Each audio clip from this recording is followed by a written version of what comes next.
میں آپ حضرات کے سامنے چند منٹ کے لیے حاضر ہوا ہوں، کیونکہ وقت بھی کافی ہو چکا ہے اور ابھی سارے مقررین حضرات تشریف فرما ہے۔ اصل پروگرام تو ان کا ہے۔ دوستو، آج کی اس مجلس میں قرآن کریم کی اہمیت، افادیت پر کچھ دیر کشائی کرنے کی جسارت کر رہا ہوں۔ میرے محترم بزرگوں اور دوستوں،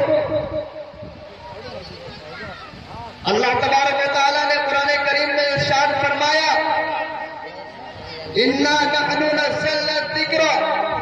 وَإِنَّا لَهُ لَحَافِظُونَ، کہ ہم نے قرآن کریم کو نازل کیا ہے اور ہم ہی اس کی حفاظت کی ذمہ داری بھی لیتے ہیں۔ وہی اللہ کے نبی علیہ السلام نے ارشاد فرمایا، اقرأ وارتقی ورتل کما کنت ترتل فی الدنیا فإن منزل عند آخر آیت تقرأها، او کما قال علیہ السلام، کہ حافظ قرآن سے کل قیامت کے دن کہا جائے گا کہ تو قرآن پڑھتا جا اور جنت کے درجوں پر چڑھتا جا، بس تیرا مقام اور آخری ٹھکانہ وہی ہوگا جہاں پر تو آخری آیت پر پہنچے۔ میرے محترم بزرگوں اور دوستوں، قرآن کریم اللہ رب العزت کی جانب سے عطا کردہ وہ حسین تحفہ ہے جس میں فصحائے عرب کے بہت بڑے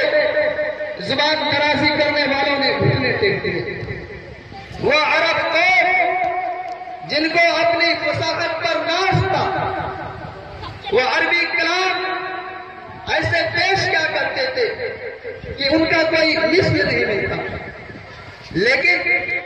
جب اللہ رب العزت نے قرآن کریم کو نازل کیا اور